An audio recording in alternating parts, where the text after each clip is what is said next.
So if you're going to make a provisional cast on, crochet chain provisional cast on, then you need some waste yarn to make the crochet chain with, and then you're going to use the chain to make stitches with whatever your working yarn is, whatever your main yarn is. So if you've got a crochet hook, it's super easy, especially if you've done some crochet before. If you haven't got a crochet hook or you don't find crochet very easy, then there's a way to do it with knitting needles as well, which I'll show you in a bit. So if you've got the crochet hook, this is the easiest way, I find. So you make a slip knot, put the slip knot on the crochet hook, and then hold at the base of the slip knot with your non-dominant hand, and then the crochet hook comes under, back over the yarn, and then turn the hook to face down, keep holding on the bottom of the slip knot, and you pull the yarn through to make your first loop. That's your first chain. That's one chain worked, and then it's just keep doing the same thing. Under, back over, turn the hook to face down, keep pulling the bottom of your chain and make your stitch. That's 2 chains. So you keep going like that. Don't do it too tight. Keep moving up to hold underneath the crochet hook.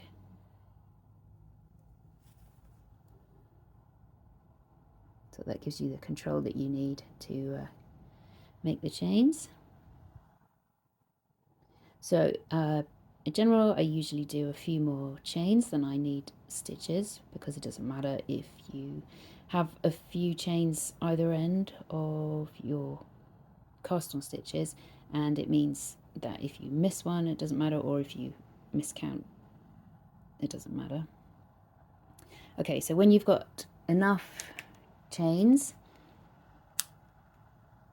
snip your yarn, pull it through that final,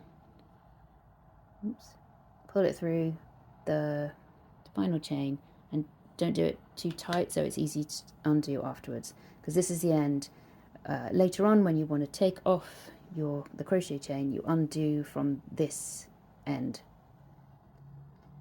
Okay, so the crochet chain has 2 distinct sides. It's got the side where you can see like the chain links, and then on the other side you have like these, there we go, you have these bumps, and it's in the bumps that you want to make the stitches.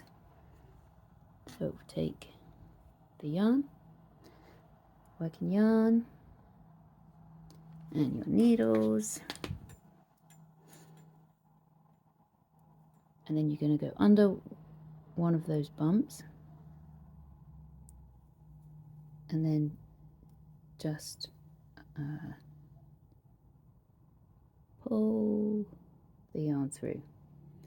Find the next bump underneath with the needle, make another stitch,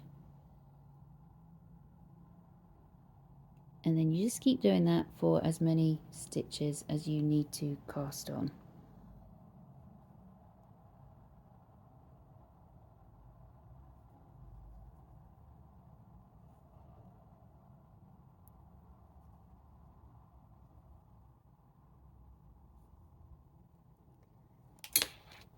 So that gives it sort of that stability at the base, so then when you knit those stitches, they're nice and stable. Without the crochet chain, you've just literally got yarn being wrapped around a needle.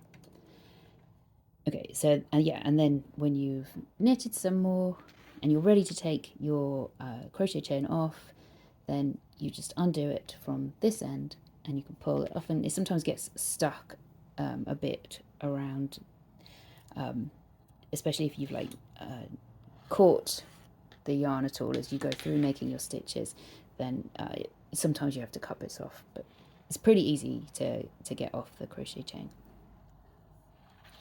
Okay, so now just to show you how to make a chain just with knitting needles. So get the waste yarn again. Again, we want the slip knot.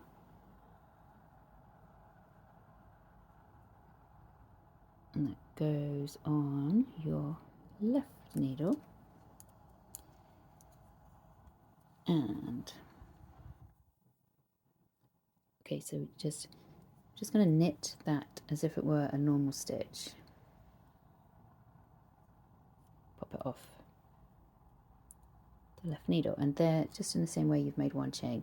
So to make the next chain, take the needle back, keep the focus, take the needle back, the left needle from left to right through that stitch again. And now you're in the correct place, just to make another stitch there. Try and keep it quite loose.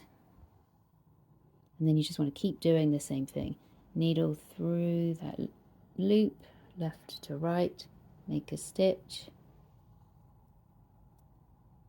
Needle through the loop, left to right.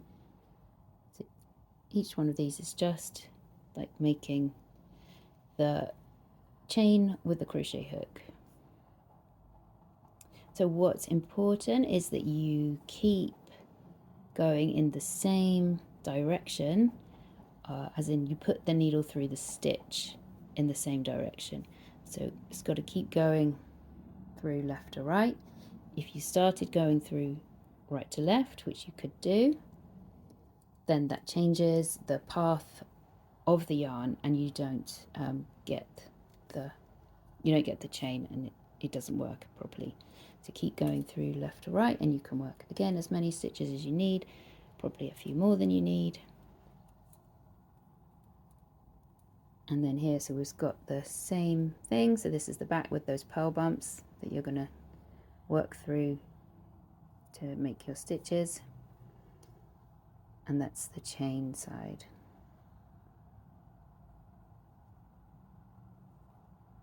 So that's how to do it if you don't have a crochet hook.